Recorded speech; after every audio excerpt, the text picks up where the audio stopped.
It is an exciting time for sports fans. On February 13th, it will be a once-in-a-lifetime, unprecedented night for sports, as Super Bowl 56 and the 24th Winter Olympics will be broadcast simultaneously on NBC.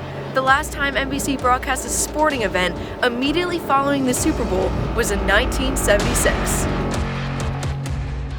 At HPU, we are so fortunate enough to have Joe Michaels as our broadcaster in residence and who is a 22-year former director of NBC's Today.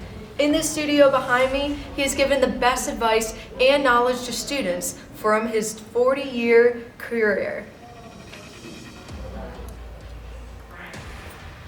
I interviewed Joe Michaels to discuss the topic of broadcast production and how it's changed over the years.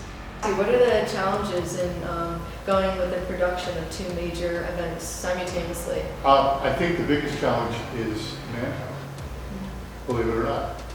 Okay. Because an Olympics are so huge that you're utilizing all the people that in the country, in fact, not even internationally, that normally do Olympics. People who do Super Bowls, for instance, the camera crew for the Super Bowl, the last Super Bowl had 100 cameras.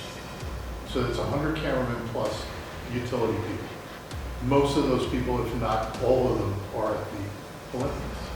So how do you get enough manpower for both? What do you think are the advantages for a production to take this risk? I'm assuming you really want to sell as much as you can. That's the advantages of having both. You're going to get viewership and you're going to sell and make a lot of money. Now viewership's way down so far on the Olympics. They were for the last Olympics too, for network coverage and cable coverage, but they're way up in digital. I just think we're in a new era. The networks will go away eventually, and I'm saying eventually, probably 3 to 5 years, you won't know a network. Peacock, by the way, was started by about 4 or 5 people. They started to put their stuff online. That's when they started to get big. Then they started producing their own shows. I think Peacock and some of the cable channels especially, during the Olympics are going to make more money than the network. I say network, than the broadcast. I think the only thing that's going to be left is local news.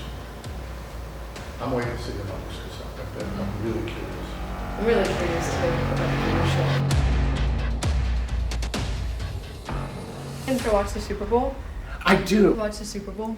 Yes. Kind of watching the Super Bowl? Without a doubt, I try not to miss the Super Bowl. Watch the Super Bowl? I do. Do you plan on watching the Super Bowl? I do. We are very, lucky that NBC's, broadcasting both of them. So I think, it's going to be a very exciting thing for them. Right now, we're in the SpongeBob generation at my house, so I guess we'll have to watch that, and then I can kind of slip off to my computer and see who's actually playing the game. Live TV, man. I'm still one of those old-fashioned folks. I want to see the primary broadcast. We're gonna have a few friends over, watch the game, cook a little bit. Have a big screen TV for a reason, right? So, that's kind of where I enjoy it. I might watch some on my desktop. In overtime, would you still watch it, or? I would watch it, but I'm not sure that they would. But yes, I'd be very curious to see who's going to win that. That's exciting. We'd love to have an overtime Super Bowl game. Has it ever happened? I don't think so. I don't think so. Why not? No, it'll be the first time. Gear up for a once-in-a-lifetime night of sports on NBC. This is Brooke Ruffin. I'm Cam Christie. Reporting to you live from High Point University.